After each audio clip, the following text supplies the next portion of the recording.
Ang pagkikita ng Batch 1 Kalingap Angel, Kalingap Rab na Tameme. Mapagpalang araw mga kalingap. Alam mo na ba ang latest? Tara, ating alamin. Pero bago ang lahat, paki-subscribe mo muna ang aking munting channel, pati na si Kalingap Rab at Kuya Bal Santos. Maraming salamat po. Paalala, panoorin ang kabuuan ng video upang maintindihan ang nilalaman nito. Mga Kalingap, marami ang naging bahagi ng Kalingap Angels na nakapaghatid ng saya sa ating mga Kalingap viewers, supporters and sponsors. Kaya hindi mawawala sa isipan natin ang nakaraan. Sa Batch 1 ng Kalingap Angels ay kabilang sila Rina, Rachel, Rose Ann, Carla, Dara, Joy Melka at Viance. Silang lahat ay natulungan ng Kalingap at nagkaroon ng magandang bahay. Maging ang kanilang pag-aaral ay napagaan dahil sa mga tulong na binibigay ng Kalingap. Kaya sobrang laki ng pasasalamat nila sa Kalingap sa pangunguna ni Kuya Bal Santos Matubang, ang ama ng Kalingap at Kalingap Rab. Hanggang sa ngayon ay patuloy pa rin ang suporta sa kanila ng Kalingap kahit na sila ay natapos na tulungan ng Kalingap. Si Rena ang isa sa mga prinsesa ng Kalingap Angel kung ituring, dahil sa taglay niyang ganda at bait. Kung ating matatandaan ay matindi ang pinagdaanan ni Rena noong siya ay sumasailalim sa pagpapagaling dahil sa kanyang karamdaman. Inalagaan siya ng husto ng Kalingap. At si Ate Roda ang nag-alaga sa kanya hanggang sa gumaling si Rena.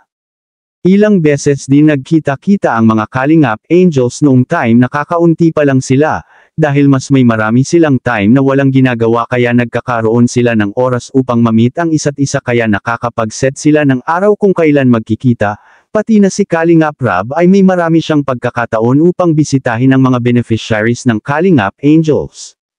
Ang saya ng buong grupo nang magkita-kita ang mga K-Angels ng Kalingap. Sobrang napakaganda ng mga batang ito, lalo na si Dara, siya talaga ang nakaagaw pansin sa aking atensyon. Dahil may taglay siyang aura na kakaiba, na kapag siya ay iyong nakilala ay siguradong mapapahanga ka sa kanya, maaga siyang namulat sa kahirapan at naging responsableng kapatid sa murang edad. Iba't ibang Kalingap Angels, parehong magaganda, may iba't ibang ugali, pero isa lang ang nais at pinapangarap nila. Walang iba kundi ang makaahon sa kahirapan at makita ang pamilya na masaya at nagkakaisa anuman ang pagsubok na pagdaanan nila.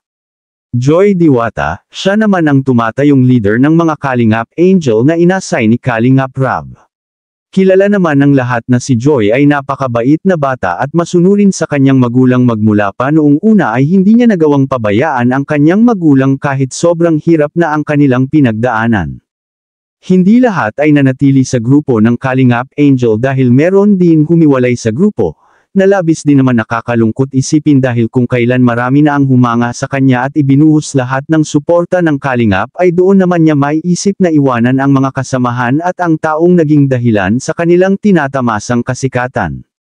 Ano man ang nangyari at naging desisyon ng bawat isa sa kanila ay buong puso nating nirerespeto at ipanalangin na lang natin na maging matagumpay ang bawat isa sa kanila.